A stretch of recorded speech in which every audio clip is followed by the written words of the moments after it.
Today we're going to talk about the first steps to starting with a Desmos Classroom activity. So what you will do is you'll get onto teacher.desmos.com. For those of us in Fayette County, you'll use your Google sign-on. You already have an account there. You don't have to set one up. So you'll see a screen like this.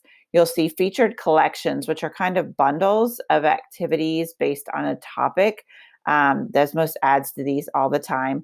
So you can go to view all to see all of those, but these are just some of those bundled collections of classroom activities. You could have your own collection by clicking in your activities, the collections, and then click on new collection.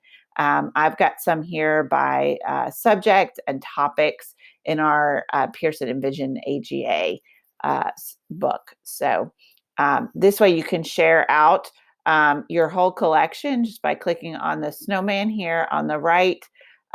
You can share the link out, you could delete it, and you can also edit the color that you get to pick and the heading title.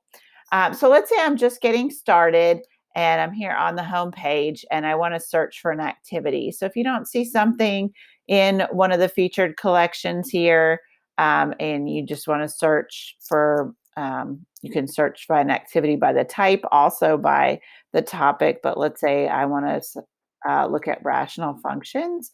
So I type the word rational, and now I see that I have some things about rational numbers, but also about rational functions. So I can add these to my own collection by hitting the plus sign here at the right. And then clicking on the collection that I want to add it to. I can also share this activity with someone if I just saw it and thought, oh, this might be great for Mr. Johnson next door. But remember, you can share your whole collection now. So highlighted here, I already had this one in my Algebra 2 topic 4, but I can add it to multiple topics just by clicking and then hitting save. Okay, so what's next? So after you have an activity, I'm going to go to Turtle Crossing here because this is a new one. And I want to get my class started with it.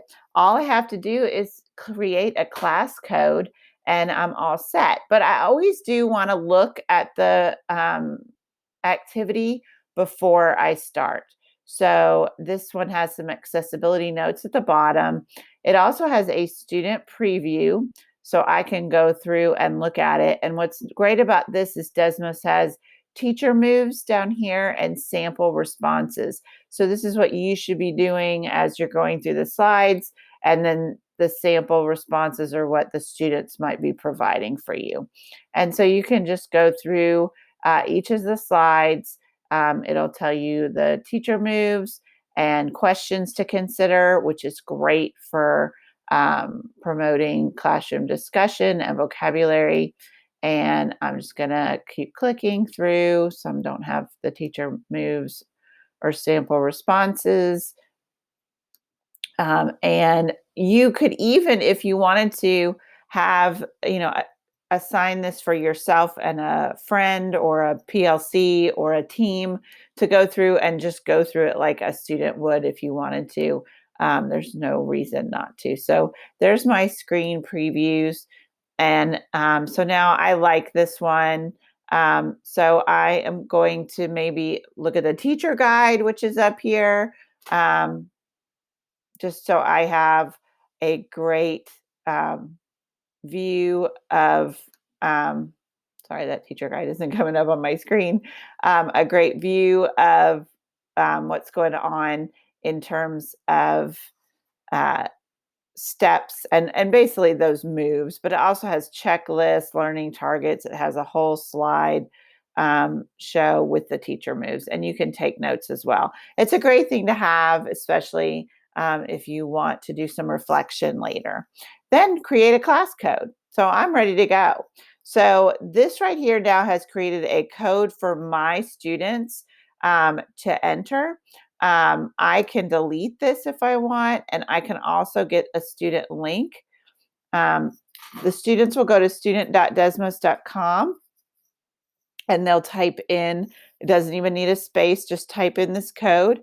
You can also get the link here and put it in your LMS, whether you're using Google Classroom or Canvas, Edmodo, whatever. So that's great. You just really have to show them the code. I can click on the code here, and now we're ready to go. So there's what my students would see when I walk into class. And now we're in our teacher dashboard. So this is an amazing thing. The great features that we're going to talk about later. But you're all set in terms of starting your classroom activity.